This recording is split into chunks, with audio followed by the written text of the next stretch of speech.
श्री राधे राधे। भक्तों, संतों के संग का कितना महत्व होता है, सत्संग की कितनी महिमा है, कोई बता नहीं सकता। तुलसीदास जी महाराज ने तो मानस में बहुत जगह वर्णन किया है और कहते हैं कि मैं उसका बखान ही नहीं कर सकता हूँ जितना सत्संग की महिमा है। और उड़िया बाबा महाराज एक बहुत उच्च कोटि के संत थे, जो पूर्ण ज्ञानी थे और पूर्ण भक्त भी थे। और उनकी सेवा में रहने वाले श्री स्वामी अखंडानंद जी महाराज ऐसे भाग्यशाली विद्वान थे जिनके ऊपर महान महान संतों की कृपा भी हुई, उड़िया बाबा के मुख्य रूप से। और जिनसे दंड संन्यास लिया ब्रह्मानंद जी महाराज, उनकी कृपा और प्रेम आशीर्वाद देने वाले महान संतों में बहुत से लोग थे, जैसे श्री हरि बाबा जी महाराज, श्री आनंदमयी माता और श्री प्रभुदत्त जी ब्रह्मचारी, श्री हनुमान प्रसाद जी पोद्दार जी महाराज। ये सब श्री स्वामी अखंडानंद जी के ऊपर बहुत स्नेह, कृपा और आशीर्वाद देते रहते थे। अखंडानंद जी महाराज नाम होने से पहले शांतनु बिहारी द्विवेदी नाम जब था, तब तो श्री प्रेम के ही स्वरूप, भक्ति के स्वरूप श्री पोद्दार जी महाराज के साथ ही रहते थे। और श्री प्रभुदत्त जी ब्रह्मचारी के पास और पहले आए थे अखंडानंद जी महाराज। उन्होंने ही भेजा था श्री पोद्दार जी के पास और बाद में उड़िया बाबा के पास आए। तो जब वो उड़िया बाबा की सेवा में आए थे श्री अखंडानंद जी महाराज ने, वो कहते हैं कि मैं कार्तिकेय जी महाराज को उड़िया बाबा महाराज की सेवा में ही पहले देखा था और उनकी दर्शनीय मूर्ति, सेवा परायणता, शरीर की स्थिरता, चित्त की समाधि और ब्रह्म ज्ञान का प्रतिपादन अनोखा ही था। ये स्वामी अखंडानंद जी महाराज कहते थे। और वो बताते थे बड़े भाव से, प्रेम से स्वामी कार्तिकेय जी के विषय में कि जब कार्तिकेय जी मानसरोवर की यात्रा के लिए गए तब वहाँ गौरी शंकर भगवान ने उन्हें प्रकट होकर दर्शन दिया और अपना पुत्र माना। माता पार्वती ने अपनी गोद में बैठा के भोजन कराया था। इसी से उनके जीवन में एक अलौकिकता आ गई थी। स्वामी श्री अखंडानंद जी महाराज कहते थे कि वो प्रतिभा अति अद्भुत थी जो उनके अंदर आई थी गौरी शंकर की कृपा से, और किसी भी प्रश्न का तुरंत पूरा का पूरा उत्तर बिना रुके देते थे। चित्त की एकाग्रता ऐसी थी कि उनकी आंखों तथा नाक में मक्खियां घुस जाती थी और उन्हें पता ही नहीं चलता था। आप लोगों ने निष्प्राण शरीर में तो ऐसा देखा होगा कि नाक में मक्खी घुसी हुई है, आंख में घुसी हुई है। निष्प्राण शरीर को तो कैसे पता चलेगा। लेकिन समाधि की अवस्था ऐसी रहती थी श्री स्वामी कार्तिकेय जी की, उनकी आंख में और नाक में मक्खियां घुसी जाती थी तो उन्हें पता नहीं चलता था, क्योंकि देह भान रहता ही नहीं था। इसलिए उन मक्खियों को हटाने के लिए कोई प्रयास ही नहीं होता था, अडिग बैठे रहते थे। उनकी चित्त की स्थिति अचंचल थी। उनके जीवन में बड़ा आकर्षण और चमत्कार था। संत उनको बहुत प्यार करते थे। उनकी वाणी में एक मधुरता थी। महाराज श्री अखंडानंद जी महाराज कहते थे कि जब मैं उनको याद करता हूँ तो मेरा हृदय आनंद से भर जाता है। महाराज स्वामी जी का कहना है कि मुझे उनके दर्शन और सानिध्य का कई बार सुयोग मिला उड़िया बाबा की कृपा से, और मुझे बहुत आनंद मिलता था जब मैं कार्तिकेय जी का दर्शन प्राप्त करता था। भक्त मैं आपको कल सुना रहा था स्वामी श्री कार्तिकेय जी के प्रथम शिष्य श्री अनंत प्रकाश ब्रह्मचारी जी के विषय में, और मैं आपको बता रहा था कि वे हिमालय पर बहुत भ्रमण किए थे और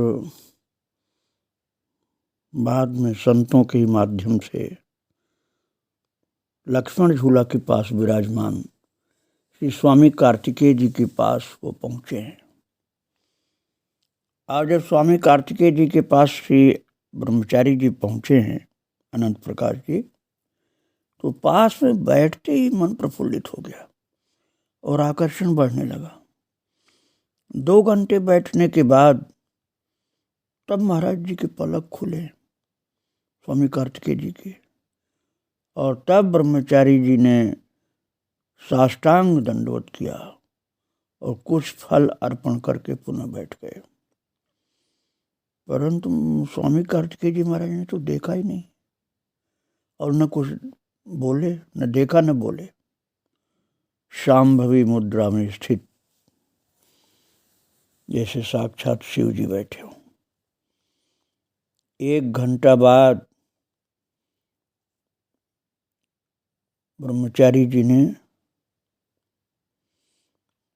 कहा कि अपने स्थान को वापस चले क्या।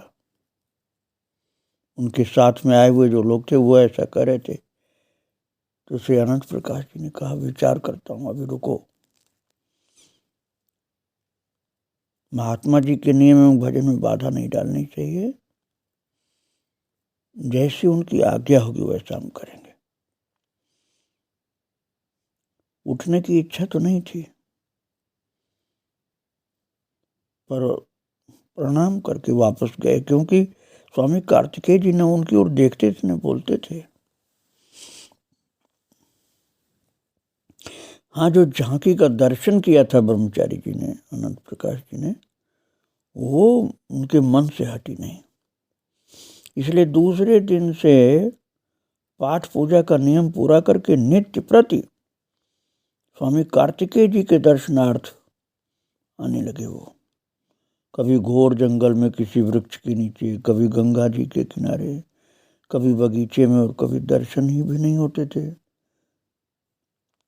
कभी कभी दर्शन नहीं होता था, कभी जंगल में, कभी गंगा जी के किनारे। खोजना पड़ता था कि कहाँ है महाराज, क्योंकि कोई आश्रम में जल्दी रुकते नहीं थे और उन्होंने आश्रम बनाया भी नहीं महाराज, पूरे जीवन नहीं बनाया। जब भी दर्शन मिला सदा ध्यानस्थ मिले, अतः न उन्होंने कभी नेत्र उठाकर देखा न बात की। और श्री ब्रह्मचारी जी प्रतिदिन जूही के पुष्पों से निर्मित 2 हार भगवान को धारण कराते और प्रसादी ले जाकर के स्वामी कार्तिकेय जी के गले में पहनाया करते थे। कुछ दिनों तक वे खड़े ही रहते और जब संकेत होता तभी प्रेम विभोर होकर बैठ जाते। इस प्रकार बहुत दिन हो गए। तब स्वामी कार्तिकेय जी से चरणों में जब कुछ कहना चाहते थे तो महाराज जी बोल पड़े। उन्होंने कहा, बालक, तुम क्यों नियम पूर्वक आने का कष्ट करते हो, क्या चाहते हो? ये सुन करके करबद्ध प्रणाम करके ब्रह्मचारी जी ने कहा, मैं आपको हृदय से अपना गुरुदेव मान चुका हूँ। आप भी लौकिक व्यवहार में मुझे शिष्य स्वीकार करके ऐसे साधन का उपदेश देने की कृपा करें जिससे शीघ्र श्री भगवान के दर्शन प्राप्त हों। और ये भी प्रार्थना किया कि साधन की क्षमता के लिए आत्मशक्ति भी प्रदान करने की कृपा करें। महाराज ब्रह्मचारी जी ने बड़े भाव से विनती की थी, तो श्री स्वामी जी ने अर्थात श्री कार्तिकेय जी, जिनको महर्षि कार्तिकेय भी कहा जाता था, उन्होंने कहा, बिना स्वयं कमाए किसी की दी हुई आत्मशक्ति या वरदान से आत्मशक्ति नहीं बढ़ती। और महाराज और एक बात बोले कि हमने तो अभी तक कोई शिष्य नहीं बनाया है और न बनाना ही अभीष्ट है, अतः तुम कहीं दूसरी जगह, कहीं भी जहाँ संतोष हो, जाकर के शिष्य बन जाओ। जो श्री अनंत प्रकाश ब्रह्मचारी जी बोले कि हम चारों धाम आज सर्वत्र घूम चुके हैं, हमें कहीं भी किसी महात्मा से संतोष नहीं मिला महाराज जी। परम संतोष की प्राप्ति तो मुझे केवल आपसे हुई है, इसलिए अब हम कहीं जाएंगे नहीं। तो महाराज जी कार्तिकेय जी बार बार यही बोले कि मैं किसी को अपने पास नहीं रखता हूँ। फिर भी ब्रह्मचारी अपनी निष्ठा में अधिक बने रहे और अतीव आग्रह पूर्वक प्रार्थना करते ही रहे।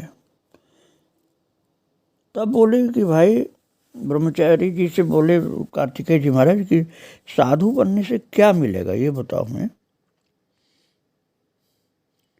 और अब आप इस समझिए परीक्षा ले रहे थे। स्वामी कार्तिकेय जी महाराज अनंत प्रकाश ब्रह्मचारी की परीक्षा लेना चाहते थे, इसलिए ऐसी बात बोल रहे थे कि साधु बनने से क्या मिलेगा।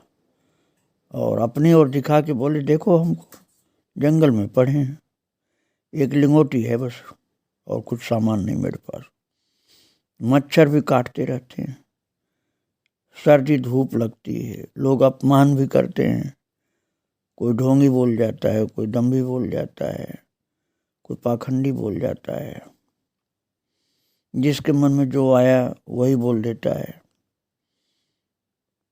वृक्ष के नीचे रहता हूँ, बाघ, चीता, भालू आदि हिंसक जंतुओं की कोई कमी नहीं है, समय पर भोजन भी नहीं मिलता है, ऐसे अनेक कष्ट सहन करने पड़ते हैं।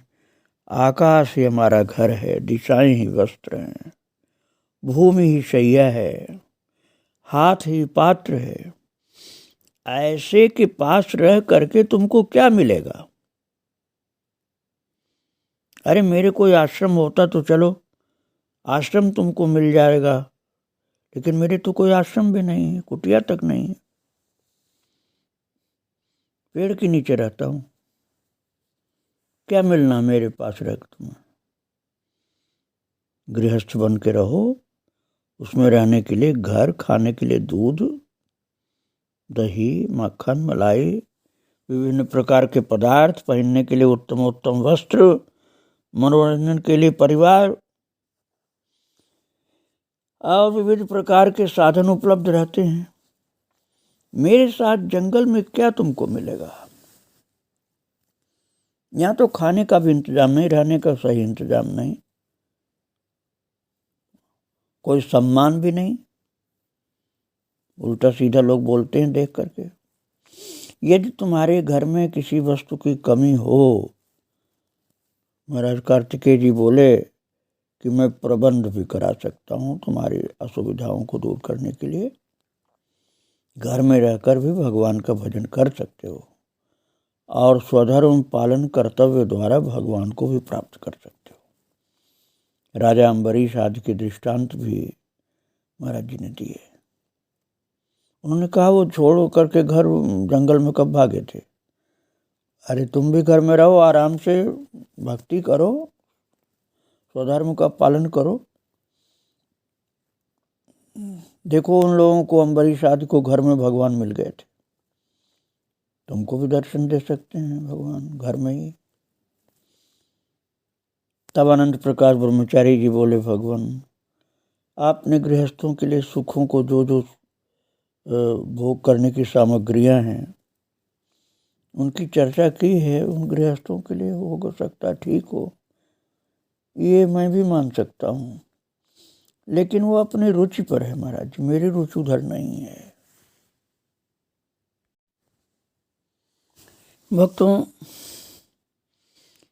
ये ब्रह्मचारी जी भी, अनंत प्रकाश जी भी सच्चे संत थे, इसलिए वो डिगे नहीं। परीक्षा ले रहे थे स्वामी कार्तिकेय जी महाराज, किंतु वो डिगे नहीं। और उन्होंने कहा, महाराज जी आप जो बोल रहे हैं सब बातें ठीक हैं, किंतु मेरी रुचि नहीं है गृहस्थ बन करके गृहस्थी के सुख भोगने की। तो ये अपने अपने रुचि पर निर्भर है महाराज जी, हमारी रुचि तो उधर है नहीं, तो मैं कैसे घर में रह पाऊंगा। मुझे अच्छा ही नहीं लगता है वो सब जो गृहस्थ में सुख होते हैं।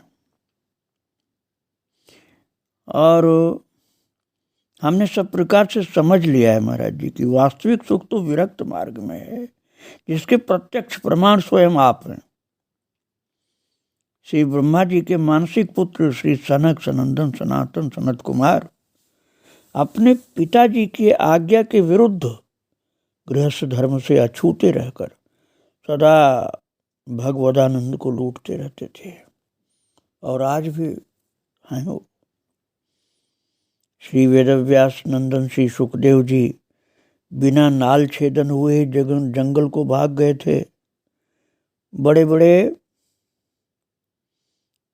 राजा भी उनको रोक नहीं पाए, स्वयंभू मनु जी महाराज, और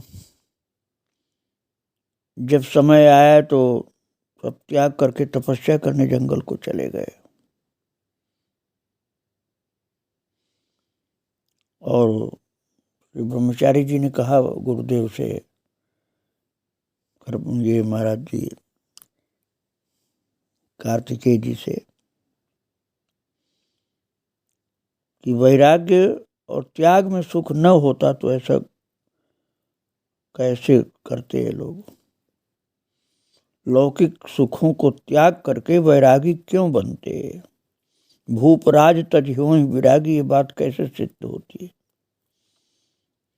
तो स्वामी कार्तिकेय जी बोले, ये तुमको वैरागी बनने में ही सुख प्रतीत होता है तो ठीक है, परंतु किसी अच्छे विद्वान प्रतिष्ठित संपत्तिशाली संत महंत के पास जाओ, वहां आराम से रह के भजन करो। घर नहीं जाते हो तो किसी अच्छे महान प्रसिद्ध संत महंत और मठाधीश के पास जाकर रहो, आनंद से सुखी रह करके भजन करो। यहाँ दुख पाओगे जंगल में, मेरे पास क्या लाभ मिलना तुमको। तब से अनंत ब्रह्मचारी जी ने कहा, महाराज कि गुरुदेव, मुझे तो बड़े बड़े मठाधीश जो हैं गृहस्थ से कई चीज़ों में मिलते जुलते लगते हैं। गृहस्थ को अपने आश्रित कुटुंब पालन की चिंता रहती है, तो उसी प्रकार महंतों को संत भगवंत सेवा की चिंता रहती है।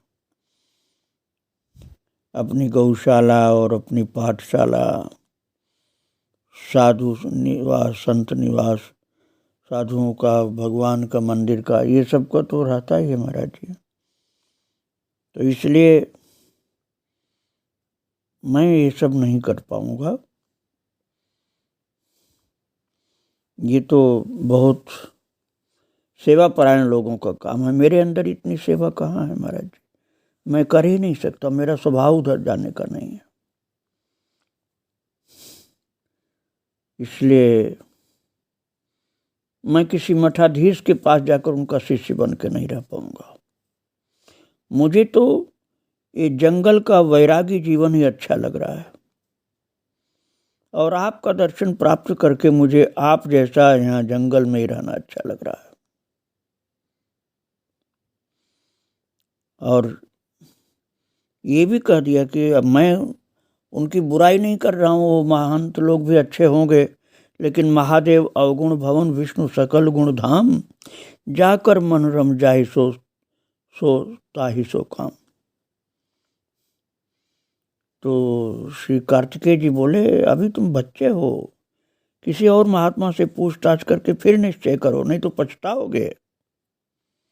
जब जंगल में दुख पाओगे तो तुम्हें फिर मठाधीशों का जीवन याद आएगा। तो शाम को 4 बजे से ही कहने लगे कि अब तुम जाओ, भगवान का उत्थापन कराओ और उनकी सेवा करो, पूजा पाठ प्रेम से करो, प्रातः 3 बजे उठा करो, हमारे भजन का समय हो गया है। ये कह करके स्वामी कार्तिकेय जी उठे और दूसरी जगह चले गए।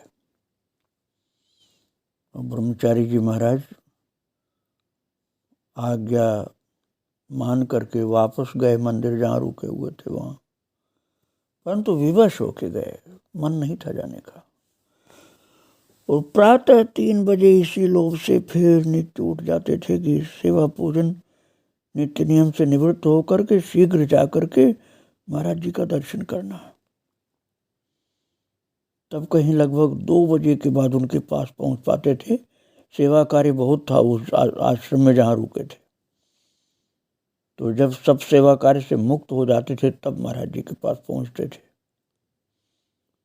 प्रातः 3 बजे उठ करके पहले शौच, दंत धावन, स्नान आदि शारीरिक क्रियाओं से निवृत्त होकर संध्या वंदन करते, मंदिर खोलते, झाड़ू लगाते, फूल तोड़ करके लाते, चंदन उतारते, भगवान को जगाकर पूजा आरती ध्यान जप करते और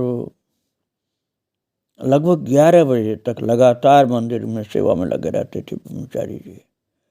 उसके बाद मंदिर की सफाई, पार्षदों की शुद्धि, भगवान को भोग, ये सब करके फिर मंदिर धोते, पोछते, शयन कराते और उसके बाद स्वयं प्रसाद पाकर दर्शनों को फिर पहुंच जाते। पूरा सेवा परायण जीवन था भगवान की सेवा का। और 2 बजे से पहले वे इसलिए नहीं जाते थे कि उनको विश्राम में बाधा न पड़ जाए। तो एक दिन महाराज जी ने ब्रह्मचारी जी से कहा, रोज रोज आने का क्यों कष्ट उठाते हो, हमारे पास क्या रखा है, वहाँ सब प्रकार का आराम है, सुविधा है जहाँ तुम रह रहे हो। और वो संत भी अच्छे हैं, महंत जी तुम्हारा कितना प्यार और सत्कार करते हैं, महंताई भी देने को तैयार हैं, अपनी गद्दी तुमको देने को तैयार हैं वो, तुम वहीं रह करके भजन करो। तो महाराज ब्रह्मचारी जी महाराज ने कहा, दीनानाथ आप जिस सुविधा और वैभव का महत्व प्रतिपादन करके इस दास को अपनी सेवा से वंचित करने का प्रयास कर रहे हैं, वो सब मेरे वैरागी स्वभाव के कारण मुझे पसंद नहीं आ रहा है गुरुदेव, इसलिए मेरी रुचि उधर नहीं है। मैं रह तो रहा हूँ वहाँ, सब सेवा कार्य भी करता हूँ, लेकिन मुझे तो आपकी चरण शरण में रहना अच्छा लग रहा है, इसलिए मुझे आपके पास जंगल में भी रहना अच्छा लग रहा है। वहाँ आश्रम में बहुत सुविधाएं हैं, लेकिन मुझे आपके पास रहना अच्छा लग रहा है, इसलिए मैं कष्ट उठाने को तैयार हूँ। श्री ब्रह्मचारी जी ने कहा, गुरुदेव संसार के जो सुख हैं वो तो सब जीवों को मिलते रहते हैं अपने अपने प्रारब्ध के अनुसार, लेकिन मुझे जो वैरागी का जीवन है जैसा आपका है ये मुझे अच्छा लग रहा है, इसलिए मैं आपके जैसे ही जंगल में रहना चाहता हूँ, भले वहाँ कुछ भी न मिले। और श्री महाराज कार्तिकेय जी ने कहा, बेटा इसमें बहुत बाधा है, आश्रम वाले भी तुम्हारा हमारा विरोध करेंगे, तुम्हारी आयु भी छोटी, अभी खाने को रूखा टिक्कड़ मिलेगा यहाँ, वो भी कभी नहीं मिलेगा, रोजाना नहीं मिलेगा। वर्षा जाड़ा धूप सब सहना पड़ेगा। यहाँ गर्म पानी नहीं मिलेगा, यहाँ गर्म कपड़े सही नहीं मिलेंगे। कैसे रहोगे तुम? यहाँ पंखा नहीं मिलेगा, यहाँ की गर्मी भी सहनी पड़ेगी, जाड़ा भी सहना पड़ेगा, जाड़े के में भी ठंडे पानी में नहाना होगा। ये सब कैसे कर पाओगे तुम? भूखा प्यासा भी रहना पड़ेगा, समय समय पर स्वल्पाहार भोजन कुछ नहीं मिलना है। तो ब्रह्मचारी जी ने हाथ जोड़कर कहा, महाराज जी, पता नहीं क्यों ये सब सहने को मैं तैयार हूं। मेरा मन इसी में लग रहा है जिसमें आप रह रहे हैं। तो कार्तिकेय जी बोले, देखो, ध्रुव जी ने छोटी आयु में घर छोड़ दिया था और वन में जाकर तप करने लगे थे। उसको भंग करने के लिए देव माया उनकी मां का रूप धारण करके आई थी और रोई चिल्लाई थी कि तप में क्या रखा है, घर चलो। तो वो समझ गए थे गुरु कृपा से कि उनकी परीक्षा हो रही है। मां के रूप में देव माया आई थी। ऐसे पार्वती जी के तप में सप्तर्षियों ने कठिन परीक्षा ली थी। महाराज स्वामी कार्तिकेय जी बोले, बेटा, तुम्हारे लिए वही जगह सही है जहां तुम आश्रम में रह रहे हो। हम किसी को शिष्य नहीं बनाते। इतना कोरा उत्तर सुन करके श्री अनंत प्रकाश ब्रह्मचारी जी बोले, ना हमें घर जाना है, ना आश्रम में रहना है। आप भले शिष्य बनाएं चाहे न बनाएं, लेकिन मैंने आपको गुरु मान लिया। इसलिए यदि आप अपने पास रहने की प्रसन्नता से आज्ञा नहीं देंगे, तब हम अब जीवित रहकर क्या करेंगे? बिना खाए पिए जंगल में यहीं कहीं पड़े रहेंगे, आपको दर्शन करते रहेंगे, भले ही प्राण छूट जाएं। तो महाराज स्वामी कार्तिकेय जी ने कहा, तुम पागल हो क्या? ब्रह्मचारी जी ने कहा, यदि आप यहाँ से कहीं चले जाएंगे तो हम वहाँ जाकर के खोज लेंगे। और इतना कह करके दंडवत प्रणाम करके चले आए आश्रम में। लेकिन आश्रम में मन नहीं लगता था। कितना संघर्ष झेलना पड़ा होगा, वो बहुत विचार की बात है। एक तपस्वी को कितना संघर्ष झेलना पड़ता है, तब गुरु कृपा, भगवत कृपा मिलती है। इस विषय में आगे मैं आपको फिर बताऊंगा। आज इन महान संतों को प्रणाम करके यहीं विराम दे रहा हूँ। श्री राधे राधे, जय श्री